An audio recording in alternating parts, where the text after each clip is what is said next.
05172024 CA12 TT Dispatch 2030 status update. I got FEMA City 911 medical response operations in motion. So FC 911 FEMA City 911 medical response. So this is the plan that I want to try to set up this month or next month of 2024, which is May or June of 2024. And the plan is to locate the hospital down in DC. And I got to do a case study, and I'm going to try to run it for about 30 days to see like all the complications that we're going to run through. And then we're going to get all the resources to try to fix the complications. So the first things first is Joe Biden, Harris, and Janet Yellen. They got to deposit that $100 trillion into the general treasury account. So they just make it out of thin air and they put it in the bank accounts. And they don't have to worry about the debt because we're switching to an asset-based system, and we're going to set up the IRS to account for the day rates. And basically the day rates are going to get accounted for or pulled onto or pulled off of the general treasury account into a day rate accounting system. So so this is pure earnings and it's extra income. So the day rates are 100% taxable. So once we get that established, we're going to set up a waiver form for healthcare response, and we're going to cover probably like a district. So let's say one hospital covers like an entire district. We're going to put next to the hospital basically a field like this, and we're going to invite all the residents that wants to participate in our operation to go apply for like a ID card for my time zone rescue responders for medical. So the ID card is kind of like that donor's endorsement to be an organ donor on your driver's license, but this one is different. So every time you call 911 for medical, you give the ambulance driver your card, and then they take you to our FEMA setup instead of the hospital situation.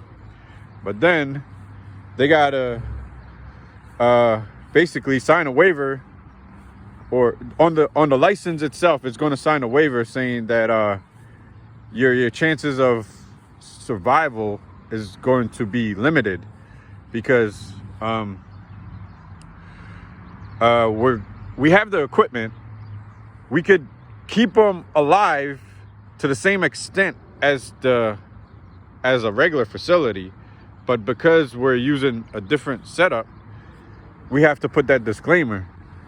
So what we're going to do is we're not going to be using the electrical grid. We're going to be using like sanitation protocols are different. Biomedical protocols are different. Biohazard protocols are different.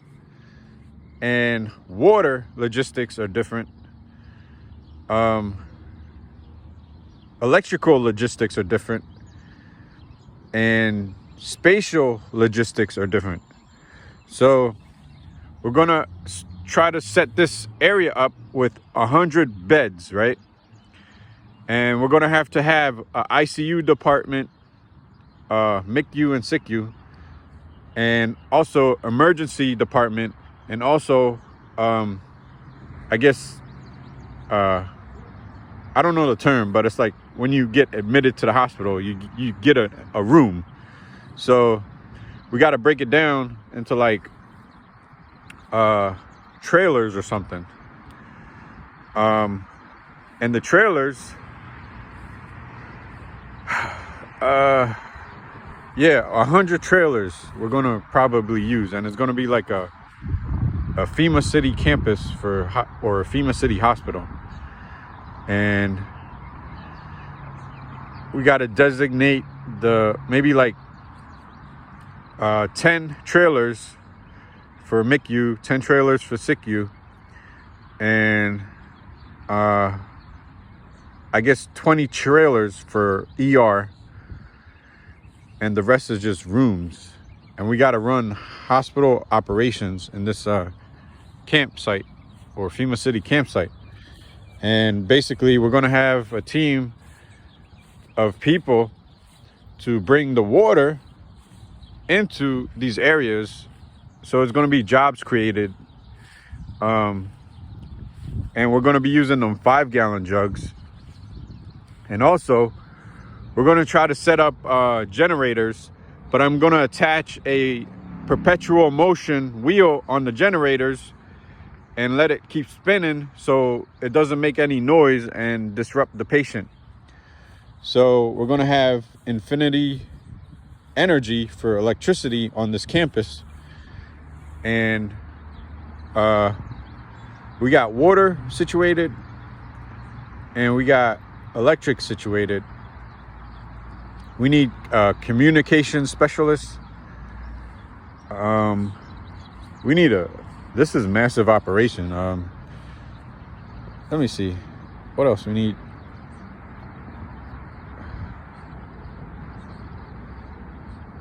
We need x-ray technicians. We need the electrical, I guess, voltage necessary for the x-ray machines. So we're going to designate a trailer for an x-ray machine. And surgical procedures. Oh, this is important right here. Well, that's the ER, but surgical is like a little different. Like you need a special trailer for surgical operations. So you got to go through not quarantine. It's like decontamination. Yeah, there you go. Sterilization too. Yeah, that thing. And